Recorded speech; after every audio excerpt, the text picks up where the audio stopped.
Thank you, and thanks everyone for joining us on a very hot day in the summer.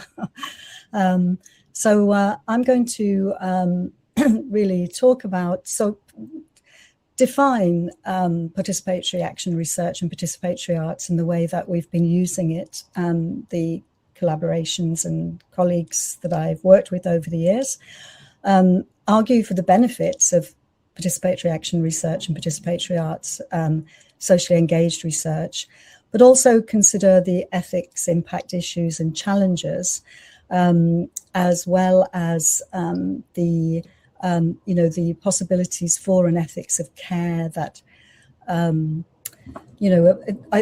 think, many of you will have connected with Joan Tronto and Kathleen Lynch and Virginia Hell's work in this area, but also thinking about current times of the polycrisis, and obviously, the sort of endemic violence, threats to academic freedom, the issues around migration and the building of walls, the wallification of our worlds, but also on the challenges and possibilities and hopes that these methods provide. And so I'm going to share, if there's time, I'm going to share 3 examples. But I'm going to speak for about 45 minutes, so it'll take us to sort of just after around 10 to, and then we can have a dialogue.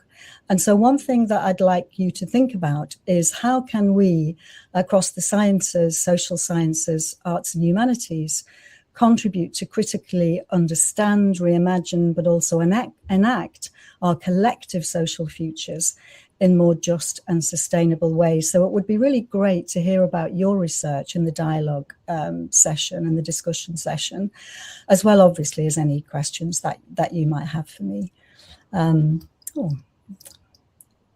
Not able to move it on. Let's just see if this is better. Yeah.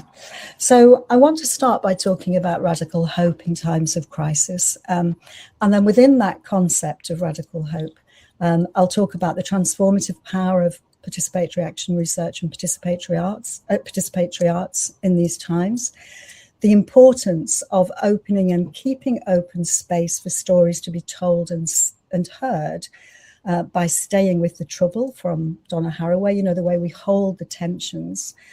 And a little quote from Bell Hooks: hope is essential to any political struggle for radical change, where the social climate promotes disillusionment and despair.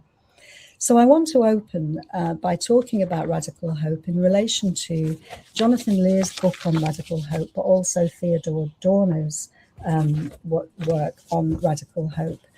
Some of you might be familiar with Jonathan Lear's book, which looks at the sort of biography of Plenty Coups, who was chief of the Crow nations. And it's really an exploration. Radical hope looks at the Crow people's efforts to maintain their life and lifestyle and their land under conditions of what Bonnie Honig calls white conquest. And the sort of resilience and the concept of hope. And so what Jonathan Lear talks about, he talks about a unique form of hope that persists in the face of profound adversity and cultural devastation. And so for Jonathan Lear, radical hope is directed towards a future goodness that, this is a quote, a future goodness that transcends the current ability to understand what it is. So it depends on the continued affirmation of the memory and values of the past. For those of you who are familiar with Adorno, Theodore Adorno's critical theory from the Frankfurt School, he has a kind of slightly different take on hope. And his concept of radical hope must do without positive appeal of the past. And in fact, what we must do is work through the past, and we must come to know the worst and face the ruptures to our biographical trajectories. And we, of course, those of us involved in social research with marginalised groups are seeing this all the time. And so for him, the right response to have courage, but to know the worst. And so we cannot appeal to the future as progress, or a future, a sort of hopeful possible future, we need to stay with the trouble, in Donna Haraway's words, and to have courage to know the worst, but to stay with the trouble. And in Haraway's terms, of course, making kin, emphasizing the interconnections between human and non-human world. But I'm going to focus mostly on research with asylum seekers, and with women, and with young people. And so for me, radical hope is connected to a sense of the radical democratic imaginary, which emerges from the work of Leclau and Mouffe and Drusilla Cornell. But another question for you, just to sort of think forward to our dialogue, how does your work as researchers, educators, community members contribute to understand, imagine and enact our collective social futures in more collective, just and sustainable ways? And I think for the Just Jessie project, it's very clear in terms of, the sort of mainstreaming of gender equality, for just energy transitions, and also the methods that are used. So it would be lovely to have some dialogue around Just Jessie as well in relation to these methods.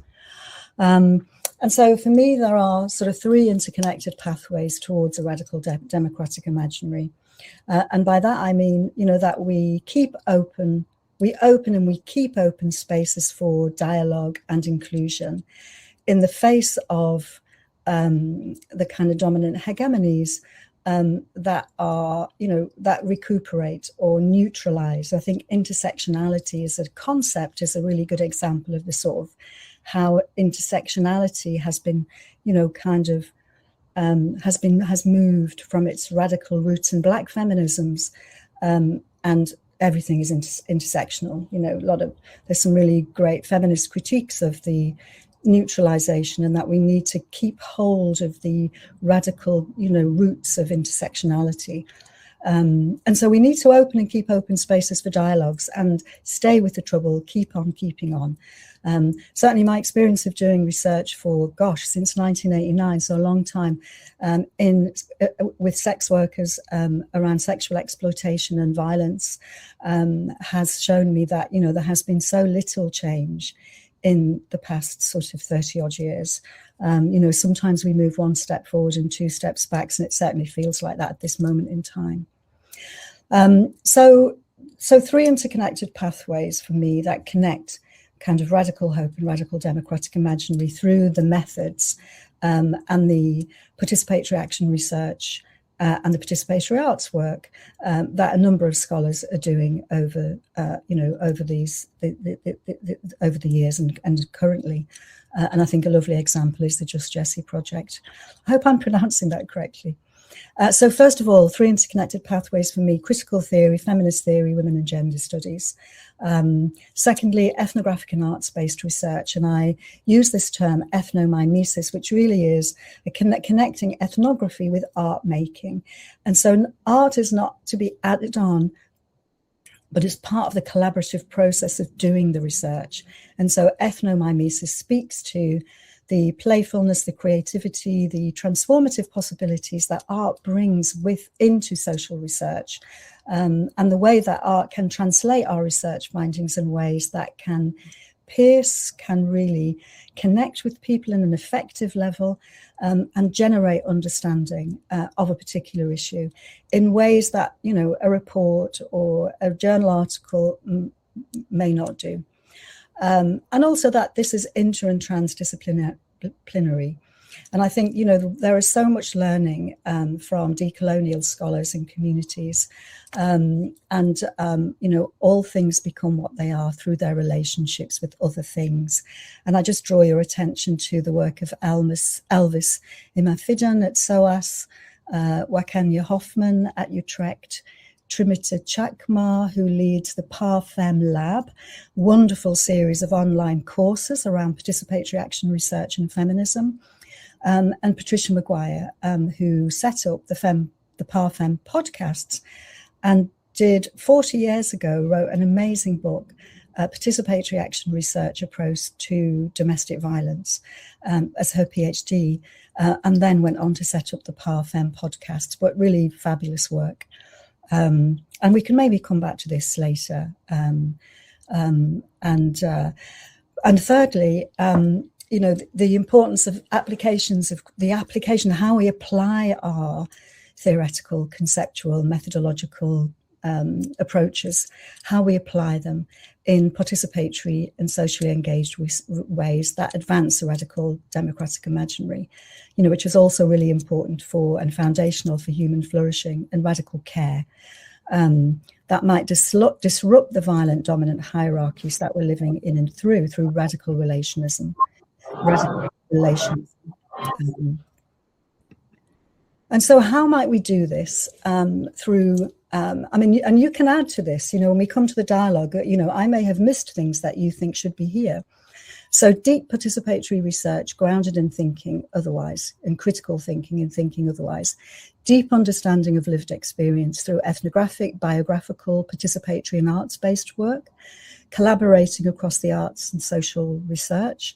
And since 2007, I suppose, 2005, 6, 7, I've introduced walking into my practice as a biographical scholar, as an ethnographer.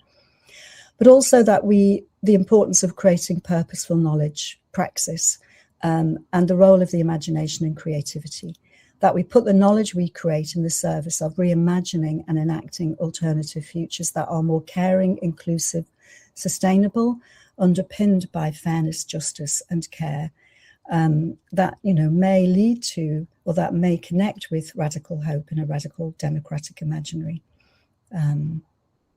And so to advance this for a radical democratic imaginary for human flourishing and radical hope, we need to collaborate, work collaboratively using radical intersectionality. The circulation this is from Anne-Marie Smith, the circulation, radicalization and institutionalization of democratic discourse, so important in current times. Also recover hidden histories, continue to critically recover hidden histories of the marginalized and oppressed through socially engaged biographical work, storytelling, performative arts and participatory research. Importantly, preserve space for democratic contestation. And Rhys Walters talks about the importance of ensuring the preservation of spaces for democratic contestation against regulatory and governing authorities, the use of techniques of neutralization in the face of the forces of authoritarianism. Support marginalised groups through participatory research and ensure marginalised groups have the resources necessary for meaningful participation. Focus on anti-essentialism, keep central a focus on anti-essentialism and resist all forms of disciplinary normalisation. And I think if we work in inter and transdisciplinary ways, and if we work with artists, this really helps to avoid, a focus on anti-essentialism. I would also add, of course, anti-extractivism, that a participatory research is anti-extractivism. And as Serena mentioned at the start, that communities really are part of a huge part of deciding, what research questions, research methods, and then what we do with the research when we've gathered the material and we've analysed it collectively. But also importantly, integrate, and I don't mean add on, but integrate Indigenous knowledge and decolonial perspectives, work collectively and apply a decolonial lens to our research and analysis, aiming to help shape our collective social futures. And one of the huge critiques of intersectionality, is that it was kind of taken up by feminists who, as I said earlier, kind of remove it from its radical roots in Black feminism. And that's really important that we activate for change and keep on keeping on. So I just want to sort of share these kind of foundational work first, and I'll take you through 2 or 3 examples depending on time. And so, of course, the challenges of doing this kind of work is that it involves a lot of emotional labor. It is relational work. there is a, this relationship between trust and risk. And there's a quote by Carl Rogers that I really like.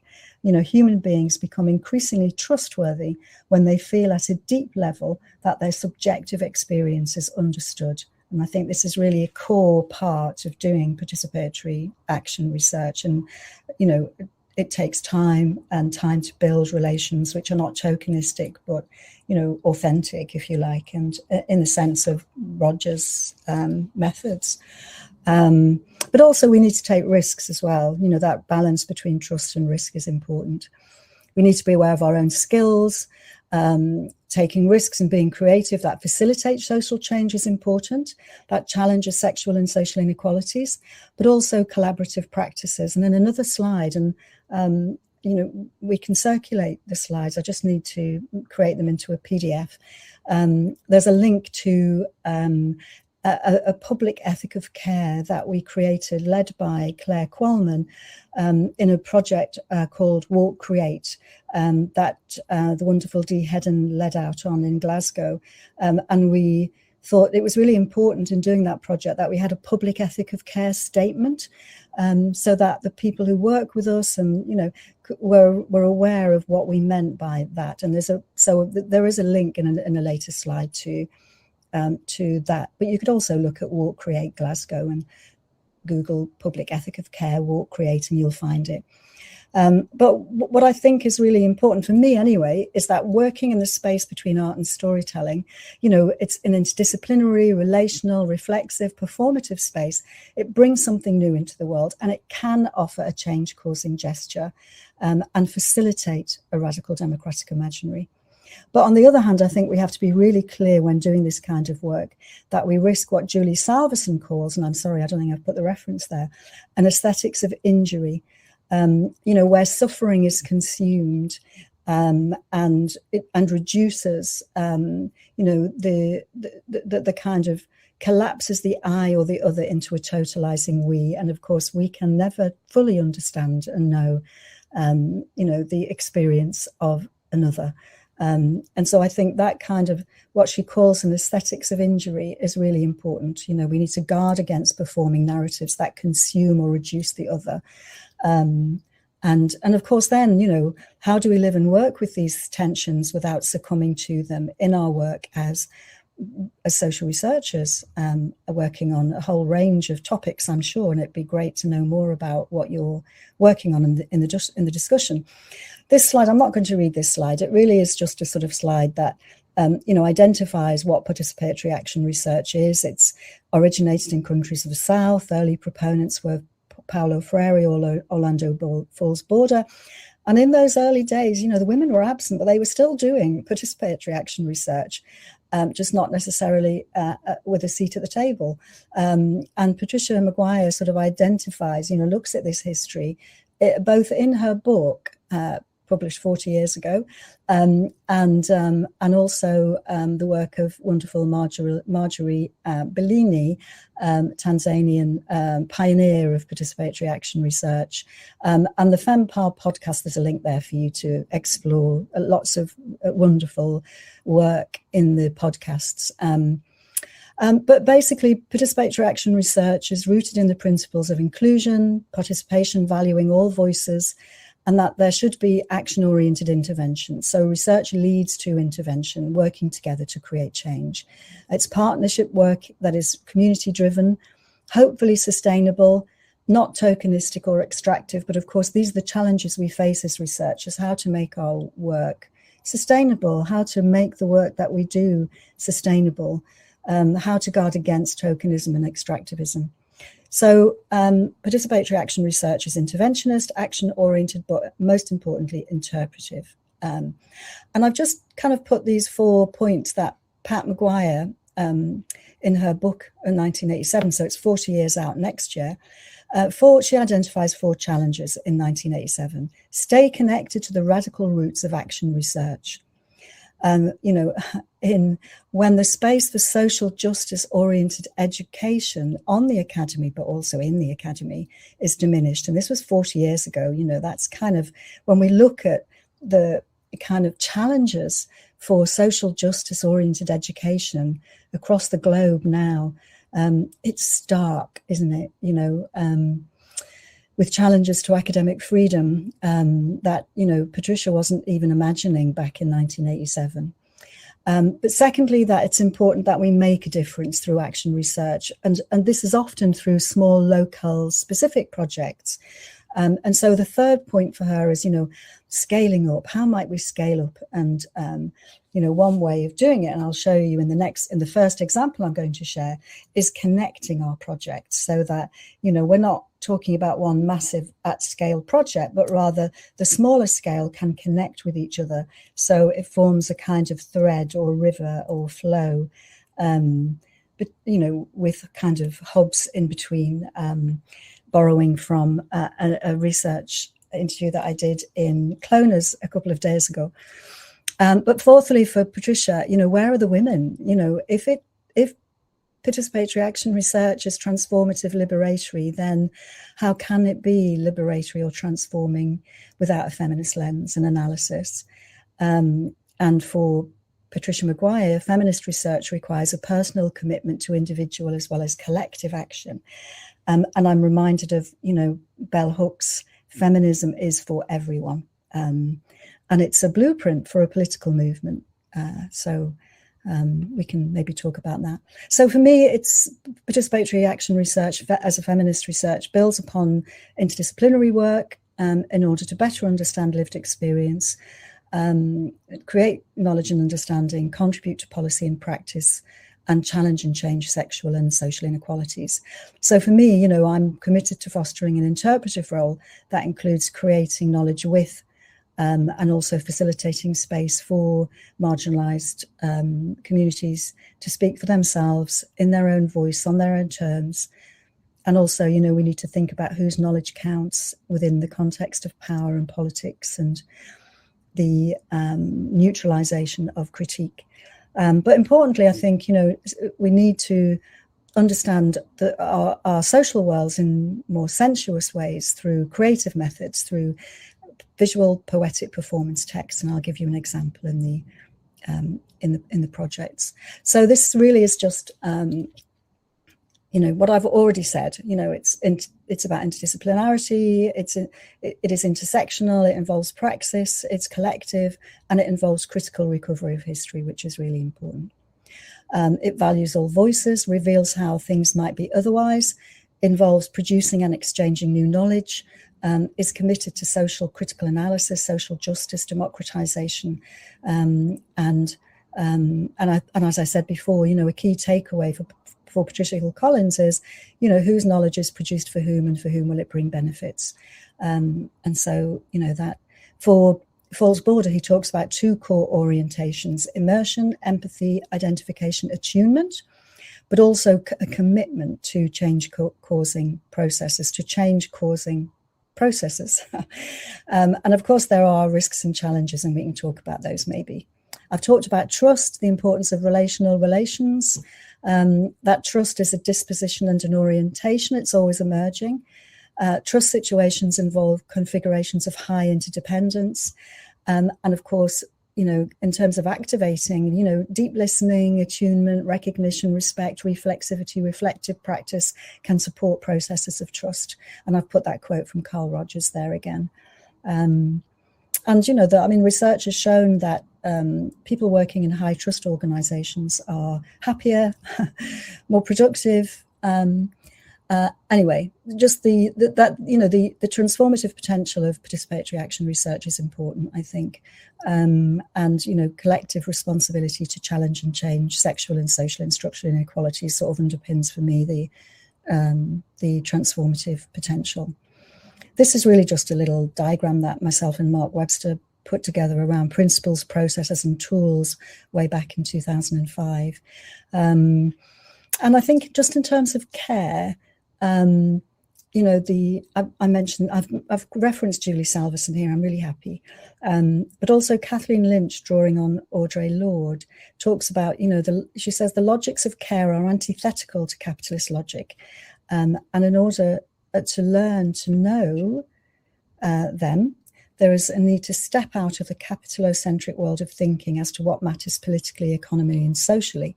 It's not possible to generate a new care and social justice language and politics within capitalism's toolbox. And there's the reference to the Walk Create. So I'm going to talk first of all about, this statement, we're experiencing widening inequalities in the UK and Ireland, across Europe and the globe in the context of war and polycrisis. And the first project I'm going to share was work with Charnwood Community Arts and community arts organisations across the East Midlands in England, and the trajectory of research. Really, we called it connecting them all. These 4 projects, we called it Making the Connections: Asylum, Migration, and Community. And so it started in really sort of late 90s, 99, with funds from the AHRB, the precursor to the AHRC. And right through to 2010, with also some local funding to keep things moving. So the first project was called Global Refugees, the Bosnians in Nottingham. And there were, at the time, about 350 people who had been rehomed in Nottingham from Red Cross camps in Croatia. And through oral history and art making, we told the story of the Bosnians in Nottingham. They wanted to show their neighbours why they were there, and to show them that they were not the representations of them in the media or in sort of common parlance, and were experiencing abuse and incivilities and racial violence. And so the project was really about them sharing with their neighbours who they were and what they were about and why they were there. And this then led to a cultural strategies to put refugees and asylum seekers in the cultural strategy, and it was funded by East Midlands Arts. So people had a place, newly arrived communities and young people had a place in the cultural strategy. And this was followed by Making the Connections, creative consultation, a conference and knowledge exchange workshops, 10, that were led by different community groups. And we finished that decade of work with transnational communities towards a sense of belonging, an arts research project that led to an exhibition, and I'll show you some of the images.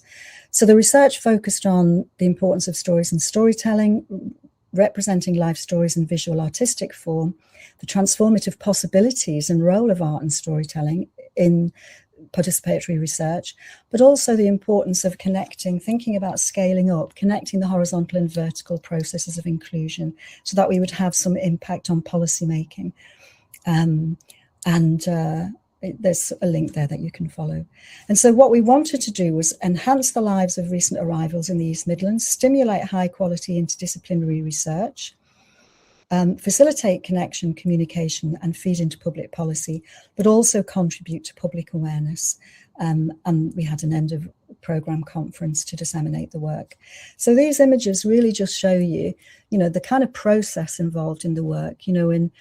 We had a launch event in April 2006 where we identified themes to act as a focus for workshops, identified where the potential was for collaboration between the arts and those working with newly arrived migrants, outlined a timetable of seminars and workshops, and produced a report that formed the basis for our collaborative work. And so these are the groups, a couple of the workshops that we had, a couple of the sessions. One, Dreamers Youth Group, there were something like 150 young unaccompanied people supported by fabulous youth workers in Charnwood Arts in Loughborough.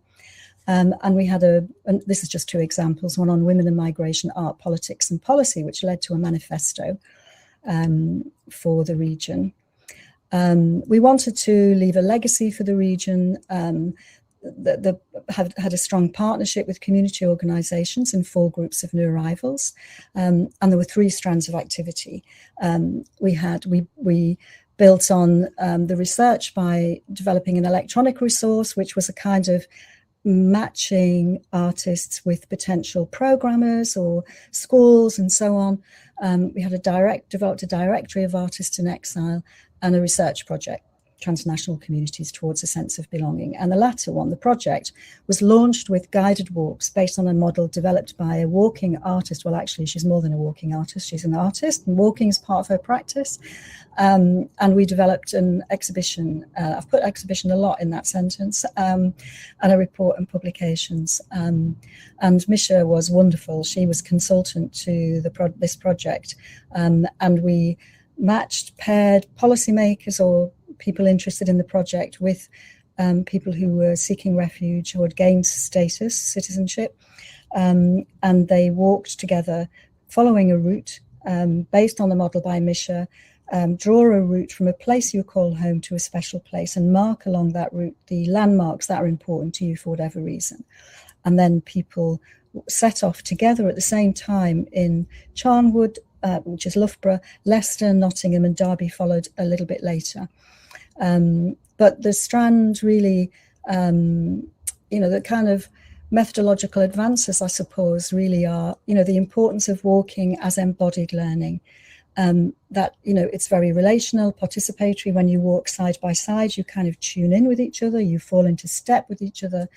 But also because it's place-based, then the environment meets you also and might, kind of bring to the fore memories or aspects that you might want to talk about.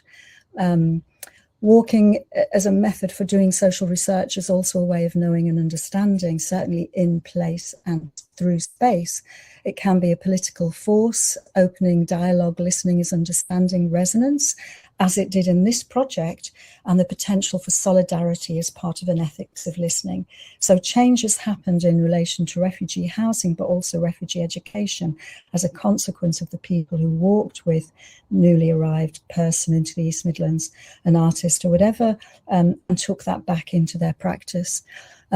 Walking is conjunctural, that kind of the way that we can unpack a political moment by engaging with the landmarks and places. But also, for me, walking is a way of doing biographical research. It's dynamic. I've talked about in Walking with Faye, that we can recover a sense of coherence and meaningfulness and collaborate in co-creative ways using walking. And of course, walking involves time, space, place, memory. And we can also kind of be involved in biographical restructuring, how we make sense of what's happening to us at this time. And that was certainly the case for some of the co-walkers. So in the walking interviews biographical method, and I'm happy to say more about that in the Q&A, it's a creative application of biographical method. And I guess many of you will know biographical method through narrative method or oral history method. But walking extends biographical sociology in a relational way, attuning, that evokes knowing and understanding through empathic, ethnographic, and embodied learning. But it can also support biographical research to generate a sense of our past, present, and future and their interconnections, which I think is important, the social conditions, social relations, social landscape and their relevance, but also the participatory and policy-oriented possibilities of biographical research. So these are just some examples of the work. So this is a map that somebody created, Bruno created from a walk from his home to his college. And this was shared in situ in Derby, Leicester, Loughborough, Nottingham. And these are just some of the images from the walks. John Perry Valaris, who's an artist, walked with Kurdish artist Jeffer Thayer.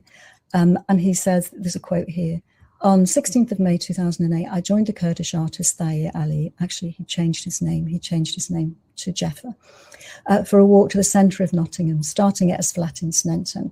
When I arrived to meet him, I looked up at buildings I've seen hundreds of times and photographed only a few months before.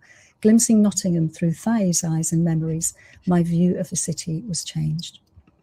And you can have a look at John's, this walk, and the narratives through John's Flickr account. We also worked with women through arts-based workshops and sewing and textile making. And there's some really lovely images of the work that was produced for exhibition. This is a beautiful map of homemade where people were from. and postcards that people could take away from the exhibition with them. You know, what forms a sense of belonging, Eritrean food and customs. And this beautiful kind of tent was created by women in the workshop. The cushions, the screen printing, the beautiful tablecloth, and on the floor you can't see it, but that map is on the floor, and you come and you sit on a cushion and you can listen to some of the narratives of women talking in the group about what a sense of belonging means to them. This box, you kind of move through this box and get a sense of how some people's journeys were. And then the artists created art. It's not terribly clear, but this is so lovely. The young people, we work differently with the young people. We just asked them to show us their Loughborough. We didn't want to, thinking ethically, we didn't want to trigger any memories, and we worked with play workers and youth workers to do this. And so they showed us their Loughborough, and then they created a storyboard of different stories connected to them living in Loughborough, and what belonging means. What does belonging mean to you? You can still find this on the Guardian pages. And so this project was really about connection and collaboration, creating knowledge and understanding, raising awareness, engaging with and feeding into kind of public knowledge and understanding. But also it can help us to overcome cultural prejudice and misunderstanding, challenge stereotypes, represent complexity, extends the relational and connective aspects of biographical research, captures sensory embodied sense of complex social lives, importantly opens dialogue.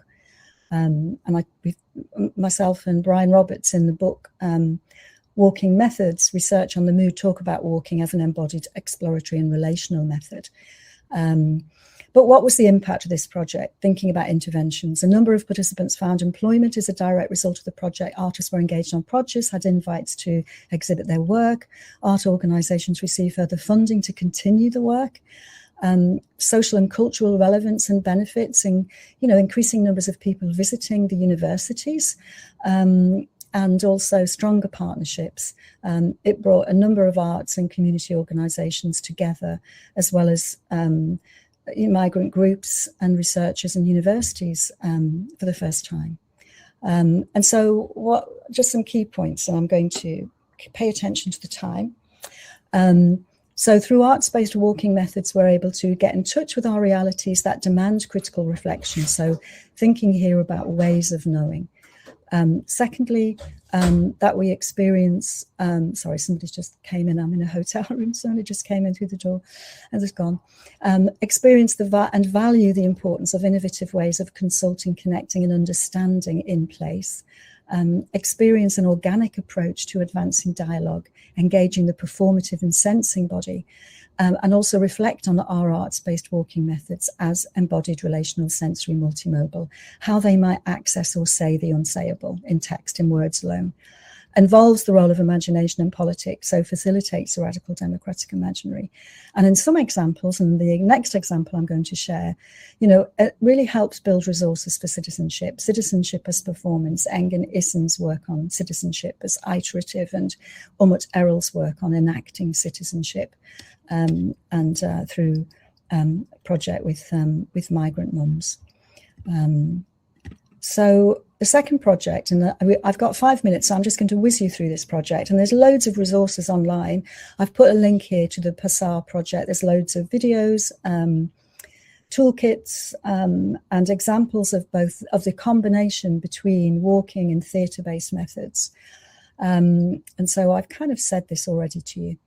But importantly, this project, just in terms of why this project, so Umut Erol, Tracy Reynolds, myself, Arini Kaptani, and myself worked on this project together, the PASAR project, funded by NCRM funds, ESRC, and then later we got some AHRC funds to do a Train the Trainers, just to think about the legacy of this project. But ultimately, migrant families' marginalisation in public and political debates was a crucial reason for us to do it, who are often viewed as traditional and standing in the way of their children's integration. They're often seen at the boundaries of or outside UK society. And of course, since we did this project, the hostile environment has developed further, faster, firmer. Our approach was really to work with migrant mothers and their practices and constructions of, of belonging and placemaking as a starting point to critique the state and everyday culture's exclusionary understandings of citizenship, and what might the project, what might the interventions be that we could together work together on. So it combined walking methods and theatre. We worked with migrant mothers and girls in Strand 1, and then in Strand 2 we worked with families with no recourse to public funds. We wanted, first of all, to use participatory action research to generate new knowledges and insights into the social exclusions and basically the lived experiences encountered by marginalised communities. And we also wanted to look at how these methods might generate research data, engage participants and other groups, policymakers, practitioners, in an integrated way from research right the way through to dissemination. And we left a legacy through a Train the Trainers training, which you can see on, again, the toolkits, and the resources are there on the website. And so we use Misha's protocol, draw a map from a place you call home to a special place when using the walking methods. We used visualization techniques. We took each other in pairs around the workshop space to a special place. And the women chose to work in group in Strand 1 and in pairs in Strand 2. And they took photographs of anything that captured their interest. We then kind of returned to the workshop space and workshopped people's experiences by embodying scenes, thoughts, images through theatre, through playback theatre, where members of the group are invited to tell their stories and then initially watch them being acted, but then of course we moved on to acting ourselves, our stories, and using Forum. And I'm sure many of you will be familiar with Forum. So members of the group construct a dramatic scene, something that happened to them in our case, and then they show the scene, and then group members intervene by taking the place of the protagonist to develop strategies for changing the course of action. Or in the case of the Train the Trainers program, you'll see people's testimonies really to addressing how they can better handle racism and incivilities in a growing hostile environment. And so these are just some images that show you some of the scenes in operation. With the young people, with the girls, we asked them to show us their area. Again, we didn't use them. And they drew maps of their area, and they talked about scary places and friendly places. And this is Irini in the middle there, just kind of in the workshop thinking about, I think in this workshop, we were bringing in the sounds of the spaces that we went out to visit. And these are some of the scenes that were enacted. So, for example, social worker challenging a mom because she has a mobile phone and her child's jacket is expensive. Where did you get this from?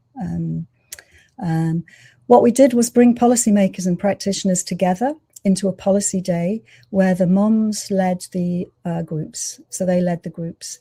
Irini she held it all. And also they shared some of the scenes that they had created in the process of the project. This is just kind of an example of how we might work with the maps and the photographs, sort of curating photographs around the map to continue telling the story of this place. I'm going to end there just because I want us to have time for dialogue, but I'm going to run past these slides. This is a project that was based on again, working with a feminist theatre company to address how the police might work with coercive control. And in the slides, you'll have the link that you can go and have a look at this work.